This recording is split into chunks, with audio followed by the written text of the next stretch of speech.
Rental boyfriend. No, I'm just kidding. Gotta make a living somehow, right, ladies?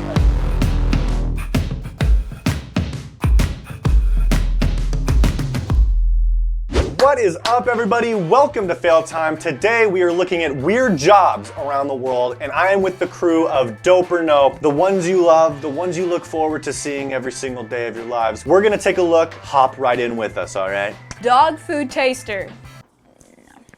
The dog food tester's job is to taste new dog food products, including bones, tinned meat, and biscuits. They do this to test for flavor and texture in comparison to rival dog food brands and human food. So they eat the rival too? I just pictured somebody taking a bone and just gnawing on it. I don't know if I want to eat this anymore. Paper towel sniffers. Paper towels don't even smell like anything. Paper towel manufacturers leave no stone unturned, loosely translated to leave no roll unsniffed. And ensuring that their rolls don't smell foul before, during, and after use. How do they check for any unwanted smell after use? Gross. Okay, wait, this might just be me, but I swear I'm not crazy. If like when you're out in public and you go to the bathroom and you wash your hands, the brown paper towels always make your hands smell. Yes. The white ones don't. Yes. It's What true. is the difference? It's like unbleached. Like whatever they're, oh. The brown ones are unbleached, so it leaves more of like a... It's like this like cardboardy smell. Yeah, that's literally it. Like you just got cardboard and we're like, Yeah. it smells horrible. The white ones are the way to go, guys. The Odor Judge. In order to test the effectiveness of new products, odor judges are hired to smell volunteers' breath, feet, and armpits. Oh, that's nasty! The make sure, good grammar, I appreciate it. The make sure their judgment is accurate. The members of staff have their sense of smell tested monthly. Let's hope those products are doing the trick for the judge's sake. Why? What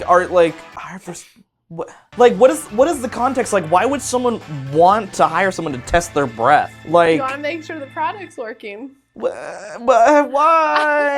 That's so nasty. A professional mourner. Ah, yes. I've heard of this one. It's a tradition in Southeast Asia that a loud funeral will assist the dead as they travel to the afterlife. So professional mourners are hired to cry and weep loudly throughout the service. I've heard of that before. Really? I mean, kudos to the people that have that job. Try explaining that on a date or something like that. I've actually heard of that. It's like greater honor the louder you are. Yeah. Sounds like my family at any reunion, honestly. Ah!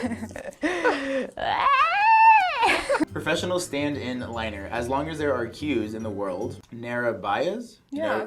Naribias? Japanese for stand-in liners. What is a stand-in liner? It will never be out of fashion. People who stand in line for you. Oh, like stand-in line. liners. These freelancers, stop, because the actual job will happily wait in long queues for you as long as you pay them with some money. All right, I mean, I guess this is like the same thing essentially as like Postmates or like Uber Eats or whatever all those things are. You're essentially just ordering ahead of time and then you just go drive and pick it up. Yeah. Amsterdam is the most bicycle-friendly capital city of the world.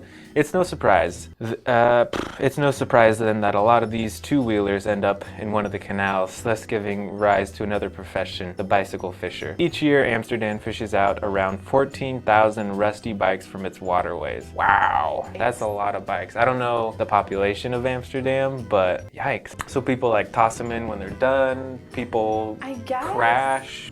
Just like people who are like, I don't want this bike anymore, so they throw it into the river? Or is it like, yeah, I guess people like accidentally push it in, but that's 14,000 is like a lot. So I guess that's kind of the norm, maybe, is like when you're done with your bike, just throw it in the river. Don't recycle it or anything. Maybe they don't just have throw it in the recycling river. Train pusher. What? Yes. No. Yes. If you think the London Underground is bad, I don't know the London. You should see trains in Japan. Oshiyas are hired to help cram as many people onto a train as possible by pushing them from the outside until the doors will close. Wait, what? Oh, Yes. dude, they're not pushing trains. No. They're pushing people. Yeah, did you see how long it took me? I'm still not eating it. Assume, mainly being that they're so polite that they have to make it like a job for like a cultural understanding so that people could be pushed into something, you know? If you try to do something like that in New York, or I don't know about Europe, but like New York and Chicago, so I'm assuming you start pushing people in, you're gonna get absolutely hit, for sure. Yeah. So it's interesting that that happens. Very terrible job, by the way. It's gotta be really Ugh. Drying paint watcher. Oof. No, this isn't a joke. Someone actually earns a living watching paint dry. A man in the UK currently has the job, and he spends his days painting sheets of cardboard to test how long new paint mixes take to dry and watching for changes in color and texture. Wow, that guy's life is exciting. Isn't there like a saying? It's as boring as watching paint dry on a wall or something like that? Watching grass grow, but I think There's something like that. I mean, he's getting paid for it, but he must be really bored. Wow. So what you're telling me is you took something that is his actual job and you really warped it into being something boring. He might like his job. I think it's more about color and understanding. That could be very artistic. Technically, artists who are painting, watching their paint dry, oh, they're watching paint dry. Pessimism. Keep that out of my sight. Snake milker. Ew, I've heard of this before. Yeah. It's really gross. I mean, it's not as gross as it sounds, honestly. it sounds It worse. sounds way bad. Yeah. And it's honestly just like they take the collective venom of poisonous snakes in jars to use in anti-venoms and other medications. Yeah, I would not be brave enough to do that. Me Have you either. seen videos of it? Yes. They put that cheesecloth stuff and they're like, and Yeah. then, Yeah. gross. Out of all of them, this sounds the most normal because there's an actual proper reason behind it. You know, for using anti-venoms and other medication. Thank God someone's brave enough. I mean, as long as you can grab the snake by the back of the head so it can't like whip back and get you, there's no real danger. Are you afraid of snakes? I just don't do snakes. You don't mess with snakes? Don't mess. They're a lot more scared of you than you are of them. I don't know about that. You never know. You don't see me jumping at snakes. Yeah, but you don't see a snake running in your house trying to bite you. True.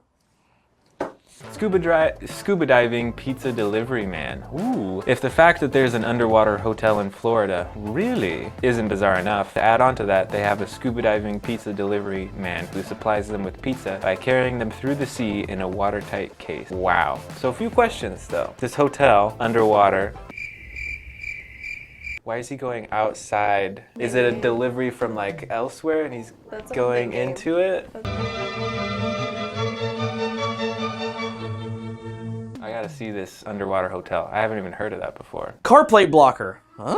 In a bid to reduce congestion on the roads, Iran has employed a strange policy where cars with numbered plates ending in odd and even numbers are allowed on roads on alternative days. Oh, how do you pronounce it? Iranians? Iranians. I am horrible at words, I apologize. Iranians hire men to walk behind their cars so that the cameras don't capture their number plates. Oh! Sneaky, sneaky. Yo, that's some scandalous stuff right there. That's also very interesting that roads are only available to people on certain days based on their license plate. Like, that's so bizarre. It's like, oh, I got a 5 on me, okay, I gotta take this road. Can you imagine how much that would suck if you had to commute to work every day? You have to take 2 different routes based on your license plate. That would freaking suck. So they hire people to walk behind their cars if they're illegally on the road. Right. So I that feel like they can should do drive. that in California.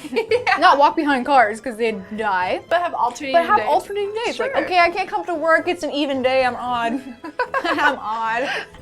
Crazy, That's right? wild. So Right? it's like, what if like that's the only road though that can get you to like your destination? Gotta walk. Like, oh, could you imagine driving like 20 minutes out and you're like, can't make it. Guess I gotta walk. And you just like Right. park your car and go.